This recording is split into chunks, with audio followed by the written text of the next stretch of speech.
अस्सलाम वालेकुम। My name is Yasir Hussain. और लास्ट वीडियो में हमने देखा था कि हम फंक्शंस को पैरामीटर्स कैसे पास कर सकते हैं। इस वीडियो में हम देखेंगे कि हम फंक्शन से वैल्यूज़ रिटर्न कैसे ले सकते हैं, या हम रिटर्निंग फंक्शंस देखेंगे। तो हम जैसे मैंने लास्ट वीडियो में हमने देखा था कि हमने दो नंबर्स को सम किया था, तो वही प्रोग्राम जो है हम इसमें देखेंगे कि हम एक फंक्शन को दो पैरामीटर्स पास करेंगे और उससे हम रिटर्न वैल्यू लेंगे। तो सेम वही एग्जांपल, मैं दो इंटीजर डिक्लेयर करवाए हैं मैंने, num1 num2, और मैंने मैसेज शो करवाया है कि इंटर फर्स्ट नंबर और इंटर सेकंड नंबर, और हमने जो भी यूज़र इंटर करेगा फर्स्ट नंबर को num1 में सेव करवाया और सेकंड नंबर को num2 में सेव करवा रहा हूँ। सो इसमें मैं जो है वो हमने लास्ट टाइम शो सम का फंक्शन बनाया था, लेकिन इस दफ़ा हम गेट सम का फंक्शन बनाएंगे। फंक्शन को नेम आप कोई भी दे सकते हो, मैं अपने फंक्शंस को नेम मीनिंगफुल देता हूँ ताकि मुझे समझ आए कि वो क्या कर रहा है। तो इसमें क्योंकि हमें रिटर्न वैल्यू आएगी, इसलिए मैं गेट सम का बना रहा हूँ और उसे दो पैरामीटर्स पास कर रहा हूँ, num1 और num2। जो रिटर्निंग फंक्शन होते हैं उसमें हम रिटर्न टाइप पहले बताते हैं। पहले जब हमें कोई रिटर्निंग फंक्शन नहीं बनाया था तब हम वॉइड लिख रहे थे, लेकिन इस फंक्शन में जो है हमें कोई वैल्यू आएगी, और वो वैल्यू जो है वो जिस तरह की हम वैल्यू पास कर रहे हैं तकरीबन उसी तरह से हमें वैल्यू रिटर्न होगी। तो इसमें हम इंटीजर टाइप की वैल्यूज़ पास कर रहे हैं, तो हमें जो रिटर्निंग टाइप होगी वो इंटीजर होगी। तो मैं इसलिए इसे इंट लिख रहा हूँ, और उसके बाद फंक्शन का नेम गेट सम, और उसके बाद इंट n1 और इंट n2। जो वैल्यू हमने फंक्शन से रिटर्न करनी होती है उसके लिए हम रिटर्न कीवर्ड लिखते हैं, और उसके बाद जो हम वापस भेजना चाहते हैं। तो मैं इस कंडीशन में हम करेंगे कि n1 प्लस n2 कि उनके सम का जो वैल्यू है वो रिटर्न हो। तो हम मेन में जाएंगे और मेन में जो है हम अपना फंक्शन जो है गेट सम का लिखेंगे, और उसके बाद उसे हम पैरामीटर्स जो पास किए हैं वो होंगे, ठीक है। तो n1 और n2, आगे हम कॉलन डालेंगे सेमी कॉलन, और कंपाइलर रन करते हैं। तो मैं इसे 5 और 9 पास करूँगा। तो आप देख सकते हैं कोई मैसेज रिटर्न कोई भी चीज़ शो नहीं हुई, क्योंकि मैंने अभी कुछ भी करवाया नहीं है, सिर्फ हमारे पास वैल्यू आई है लेकिन उसको मैंने यूज़ नहीं किया कहीं पर भी। तो हम सी आउट लिखते हैं और मैं एक छोटा सा मैसेज लिखूँगा सम इज़, और उसके बाद हम जो है इसकी वैल्यू शो आउट करवाएंगे। अब हम इसे कंपाइल एंड रन करते हैं। सो मैं 5 और 9 अगेन इंटर करूँगा, तो आप देख सकते हैं कि हमारे पास जो है वो आंसर शो आउट हो रहा है। तो क्या हुआ कि हमारे पास जो है पहले मैंने मैसेज शो करवाया सी आउट सम इज़, और उसके बाद मैंने फंक्शन को कॉल की। फंक्शन को मैंने दो पैरामीटर्स पास किए num1 और num2, और उसकी जगह पर मुझे फंक्शन ने एक वैल्यू रिटर्न की जो मैंने वो शो आउट करवा दी। तो इसमें हमारे पास एक वैल्यू रिटर्न आ रही थी। इसी प्रोग्राम को हम एक और तरीके से भी कर सकते हैं। इस फंक्शन से जो है हम वैल्यू एक वेरिएबल में स्टोर करवा लें और फिर उसे शो आउट करें। तो हम जल्दी से ये भी एग्जांपल देख लेते हैं छोटी सी।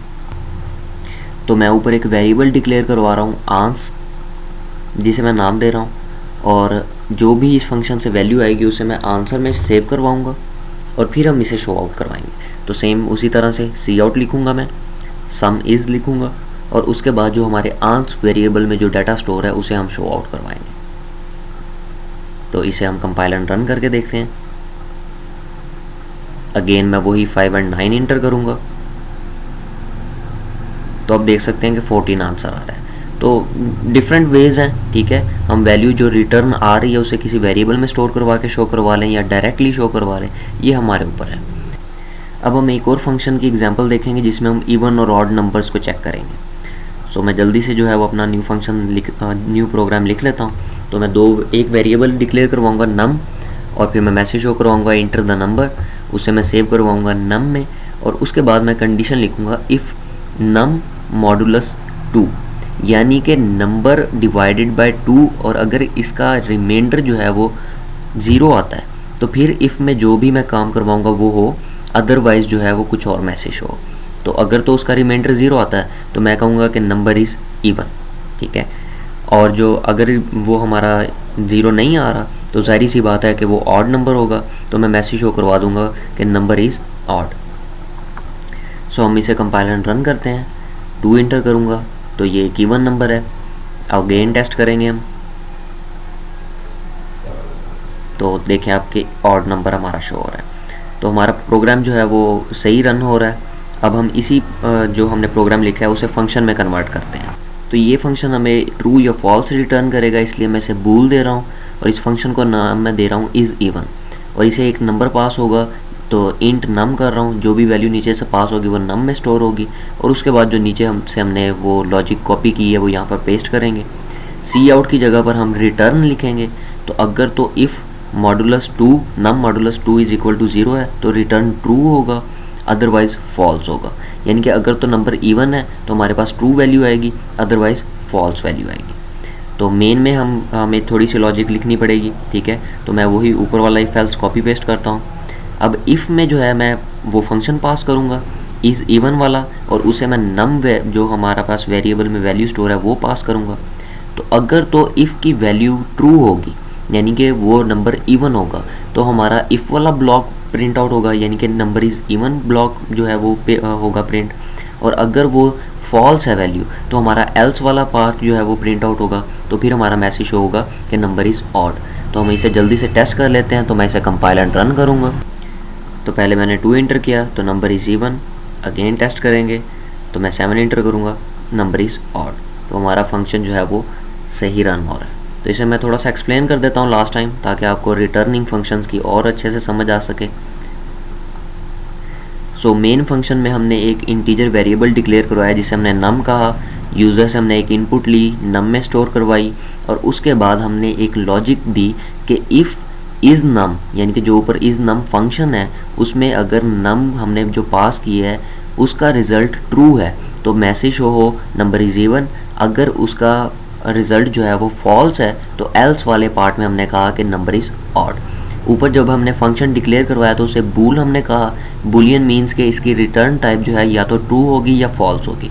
उसके बाद हमने फंक्शन का नेम दिया इज़ इवन, और उसमें जो हमने पैरामीटर नीचे से आ रहा था वो स्टोर करवाया नम में। तो हमने वो इंटीजर टाइप का था तो इसलिए हमने कहा इंट नम।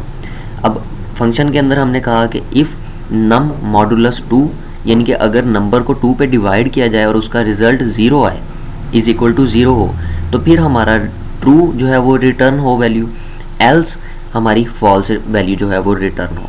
तो ये हमारा फंक्शन था। मैंने 2 एग्जांपल से ट्राई किया कि आपको एक्सप्लेन कर सकूं कि रिटर्निंग फंक्शन कैसे काम करते हैं। सो आई होप सो कि आपको इसकी समझ आ गई होगी। नेक्स्ट वीडियो हमारी जो होगी वो फंक्शंस के टॉपिक पे लास्ट वीडियो होगी, और उसके बाद एक एक्सरसाइज होगी और हमारा ये चैप्टर वाइंड अप हो जाएगा। नेक्स्ट वीडियो हमारी होगी कि call by value and call by reference, इन दोनों में क्या फ़र्क है। So see you next time. अल्लाह हाफिज़।